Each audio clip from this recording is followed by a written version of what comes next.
I came home from work to find my brother and his wife inside my house, sitting at my kitchen table like they owned it. My chairs were in different places. My rug was turned the other way. My dog was barking from the laundry room, shut in behind a closed door. When I asked what they were doing there, my brother looked straight at me and said, "You don't live here anymore. My name is Marin Calloway. I'm 34 and I work as an oncology nurse. I bought this small craftsman house 3 years ago with my own money after years of double shifts and overtime. Every wall, every piece of furniture, every plate in that kitchen came from my hard work. That night I came home early after a brutal 12-hour shift because 2 patients had been discharged sooner than expected. I was exhausted and just wanted a shower and sleep. But the moment I opened the front door, something felt wrong. There were unfamiliar shoes near the door. A strong perfume smell filled the air. The hallway light I never use was turned on. I walked into the kitchen and froze. My older brother Dash and his wife Corinne were eating dinner at my table, laughing quietly like it was normal.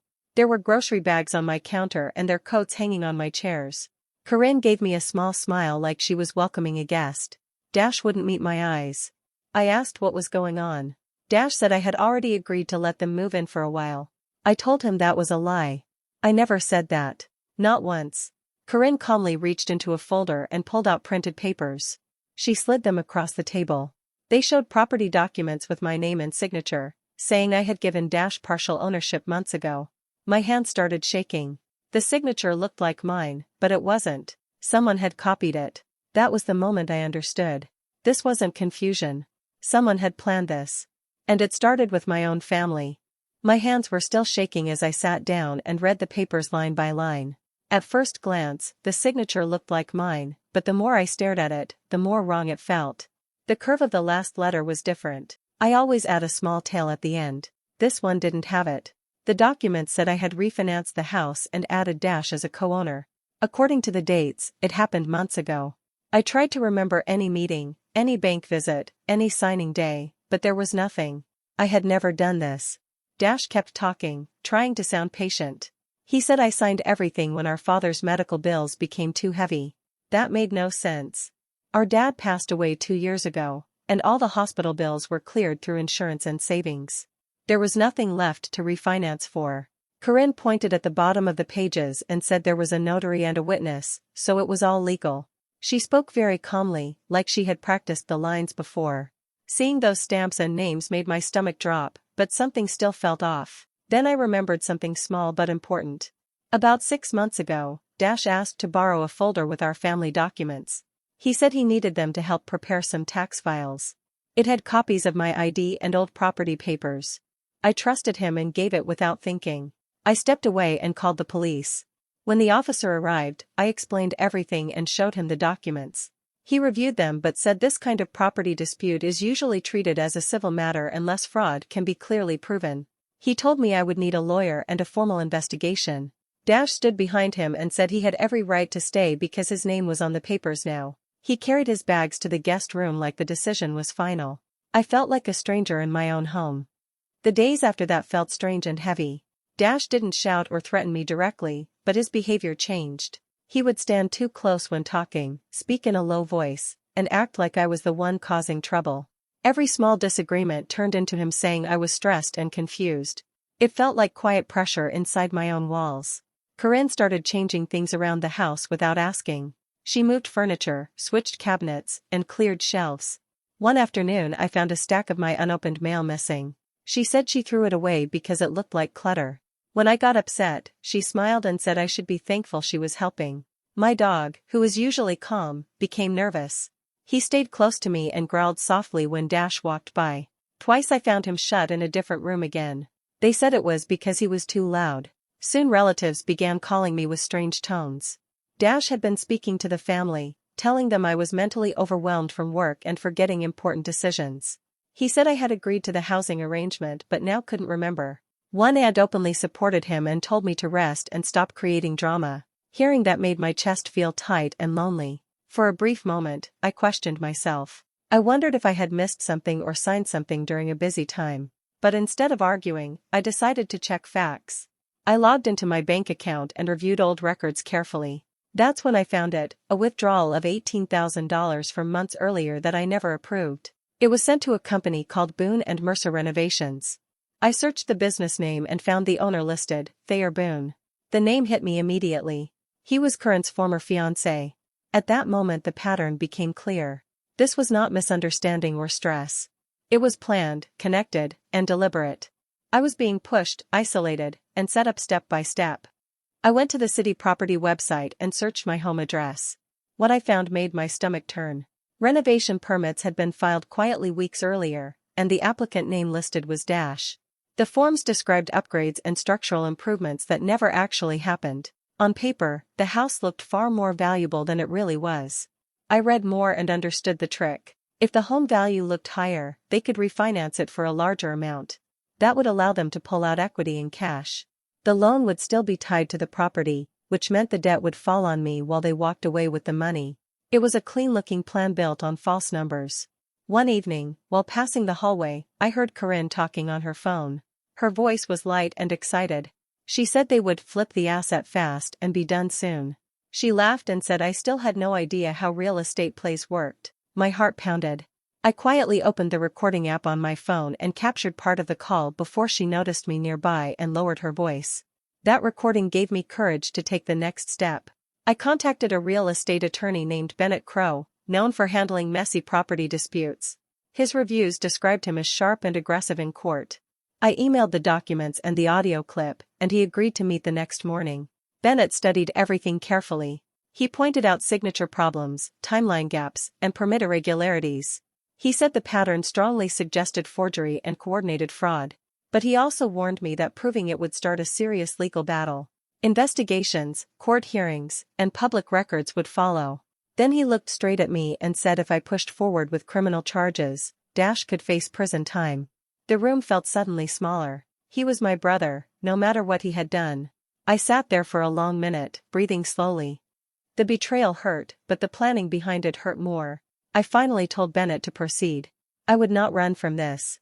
I would fight it properly. Bennett told me not to confront them yet. He said surprise was my strongest advantage. If they knew I was building a case, they would hide evidence and change their story. His advice was simple: stay calm, act cooperative, and let them feel safe. So I changed my behavior at home. I stopped arguing. I answered in short, quiet sentences. I acted tired and emotionally drained. When Dash explained things, I nodded like I accepted his version. When Corinne made decisions about the house, I didn't challenge her. It felt awful, but it was part of the plan. Very quickly, their attitude shifted. Dash became more relaxed and talkative. He started leaving documents open on the table and taking calls on speaker. Corinne became more direct. I overheard her telling him that waiting was a mistake and that he should move fully into control. She said the house should be completely theirs by now and that I needed to be pushed out officially. While they grew careless, I worked quietly. I collected full bank records showing the unauthorized movement of money. I requested certified transaction logs and identity verification reports. Each file went straight to Bennett. He also asked me to request verification from the title office about the signing session listed in the property transfer papers. I submitted a formal surveillance and entry log request connected to that date. A few days later, the reply came back. There was no camera record of me being there, and no visitor entry under my name. Then Bennett checked the notary listed on the documents. The result shocked even him. The notary had died 6 months before the supposed signing date. That meant the stamp and signature could not possibly be real. With that, the fraud was no longer a suspicion. It was confirmed by records. Bennett told me we now had enough to act, but timing still mattered. I kept pretending nothing had changed. I waited, watched, and said very little, knowing the right moment to move was getting closer. When Bennett said the evidence was strong enough, we planned the next move carefully. I invited Dash and Corinne to sit down with me for a buyout discussion. I told them I was too stressed to fight and wanted to settle things quietly. They agreed very quickly, which told me they felt confident. Before they came to the table, I set up my phone to record the conversation legally, as Bennett instructed. I placed it in clear view so there would be no issue about consent. Then I started the meeting calmly and asked simple questions about their plan. Dash began talking more than I expected. He said he deserved half the house after everything he had done for the family over the years. He complained about fairness and said this was his chance to secure something solid. His voice was steady, like he had already justified it in his mind. Corinne was even more direct. She said I wasn't using the property the right way and that they could turn it into a better financial asset. She spoke about refinancing options and pulling out cash based on the raised value. She described steps and timelines openly, as if it were a normal business deal. I asked follow-up questions and let them explain in detail. They talked about loan amounts, payout goals, and moving forward without my involvement. Every key point was captured clearly in the recording. The next morning, Bennett moved fast. He filed an emergency court injunction to freeze any property action and submitted a formal fraud claim with the supporting documents and audio. Because of the financial and identity issues involved, authorities responded quickly. By afternoon, police and investigators came to the house with official papers. Dash looked completely shocked when they explained the order. He kept saying there must be some mistake. Corinne reacted differently. Within minutes, she started shifting blame to him, saying he handled the documents and decisions. She stepped away from him and repeated that she only followed his lead. The unity they showed before disappeared the moment pressure arrived. News spread through the family faster than I expected. Within a day, my phone filled with messages and missed calls. Some relatives were angry, saying I had gone too far by bringing legal action. Others demanded explanations. Everyone had an opinion, even those who never asked for my side before. Dash told people I was overreacting and turning a simple family agreement into a legal war. He said I was trying to destroy him out of stress and control issues. He repeated that I had misunderstood everything. A few relatives believed him at first and repeated his words back to me. Then the court filings became public record. The report about the forged notary stamp and false documents was listed in the case file. Screenshots started circulating in the family group chat. The tone of the messages slowly changed. People stopped defending him so loudly. My aunt, who had supported him earlier, came to see me in person. She spoke softly and said she was sorry for judging too quickly. She admitted she had only heard one version of the story and should have asked me directly. It didn't erase the hurt, but it mattered. Dash's workplace also learned about the investigation. Because his job involved handling client data, he was placed on immediate leave while they reviewed the situation. Losing his position shook him more than the arguments at home. During this chaos, Corinne transferred money out of their shared accounts and vanished for 2 days. No one could reach her. That move raised more suspicion around her role. Through Bennett's research, I learned she had been connected to other disputed property deals in the past under different partnerships. The pattern looked familiar: paperwork issues, fast refinancing attempts, and sudden exits. I could see Dash had been influenced and pushed, but he still signed, spoke, and acted by choice. Manipulated did not mean innocent. Despite pressure and emotional calls, I decided not to withdraw anything. I stayed firm and let the process continue. The court hearing was short but serious. After reviewing the filed evidence and emergency request, the judge granted temporary sole possession of the house to me.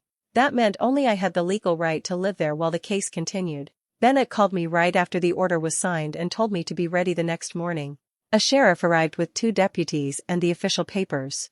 Everything was handled step by step and recorded. Dash and Corinne were told they had to leave the property that day. They were allowed to collect personal belongings under supervision but could not take anything tied to the house. Corinne reacted loudly and angrily. She shouted that I had destroyed their future and acted like a villain. She accused me of being heartless and dramatic. The deputies warned her to keep her voice down and continue packing. Dash tried a different approach. He came close to me and spoke quietly, asking me to stop this before it went further. He said mistakes happen and blood should matter more than property. His eyes were wet, and for a moment I saw the brother I grew up with. But the memory of the documents and lies stayed stronger. I told him calmly that family does not take someone's home through tricks and false papers. I said this situation was created by choices, not by me. He had no answer after that. By afternoon, they were gone. Their car pulled away, and the driveway was empty again. A locksmith arrived within the hour and replaced every exterior lock. New keys, new codes, new control. When the door closed behind the locksmith, the house felt strange, like a place that had been disturbed and left behind. Quiet, but not peaceful yet. I walked slowly from room to room, stopping in each space. I straightened small things, opened windows, and let fresh air in. With each step, it started to feel like mine again, not just legally, but personally. After the eviction, the legal process moved quickly. Criminal charges were filed against Dash and Corinne. They were accused of fraud, identity theft, and financial exploitation. Everything I had gathered, the forged documents, the false notary stamp, the unusual bank transfers, was used as evidence. The police and prosecutors treated the case seriously because it involved property, money, and clear forgery. During the investigation, it became clear that Thayer Boone, the owner of the contractor company that received the suspicious $18,000, was involved. He had helped create fake receipts and documentation to make the renovations look real. His connection to Corinne made everything even more suspicious. Investigators tracked phone records and emails that tied him directly to the plan. It was shocking to see how many people had been part of this scheme. Corinne soon realized the evidence against her was too strong. During plea negotiations, she decided to cooperate with the authorities. She admitted her role and provided information about Dash's actions. She tried to reduce her own punishment by fully cooperating, which also gave the prosecutors more material to confirm the fraud. Dash, however, refused to admit any wrongdoing, claiming he had been manipulated. But the proof against him was overwhelming. With forged signatures, bank records, and recorded conversations, the case was strong enough for the authorities to pursue a felony conviction. Watching the case unfold was emotionally draining for me. I felt a mix of relief, anger, and sadness. I had been betrayed by my own brother and his wife, and the thought of prison for family was painful. I struggled with guilt over the situation, questioning if I could have done something sooner to prevent it. But every time I remembered the fake documents, the stolen money, and the intimidation inside my own home, I reminded myself that I had been right to act. Meanwhile, the medical board also completed its investigation. Dash had spread false claims that I was mentally unstable, trying to gain sympathy and control the story. After reviewing my work history, references, and the situation thoroughly, the board cleared me of any wrongdoing. That was an important victory because it restored my professional reputation. Finally, the community around me began to understand the truth. People who had doubted me or believed Dash's stories started reaching out with support. Friends, neighbors, and colleagues saw the evidence, the court records, and the news reports. Slowly, the trust and respect I had lost were returning, and I could begin to move forward knowing justice had been served. Months after the court case, I finally began to rebuild my home and my life. The first thing I did was refinance the house legally, making sure it was fully under my name alone. There were no shortcuts, no confusion, just clear ownership. It felt like taking back control that had been stolen from me. I went room by room, removing all traces of Dash and Corinne's changes. Furniture was put back where it belonged, walls repainted, and small personal touches restored. I even found some materials from the renovations they had claimed, and I sold them at a loss. It didn't matter that I didn't make money from it. It was about closing a chapter and reclaiming the space that was mine. A letter arrived one afternoon from the court. Dash had received probation and a restitution order. While I didn't feel joy over his punishment, it was a relief to know justice had been served and that he was held accountable for his actions. Corinne, meanwhile, had moved out of state, leaving no trace behind. Her absence was quiet, almost like a shadow lifting from the house. I took steps to make sure this could never happen again. Security cameras were installed outside and inside, giving me peace of mind. I set up a small home office where I could work, pay bills, and manage the property safely without worrying about someone interfering. It was a small control, but it meant a lot. One evening, after everything was in place, I sat at my kitchen table with my dog resting at my feet. The house was quiet and mine. I looked around and felt a sense of peace I hadn't felt in months. Every wall, every chair, every small detail reflected my effort, my care, and my ownership. I realized that betrayal, while painful, hadn't broken me. It had shown me who truly didn't deserve a place in my life. I had lost nothing that mattered and had gained clarity, strength, and the home I worked for. The house was mine again, and so was my sense of safety and dignity.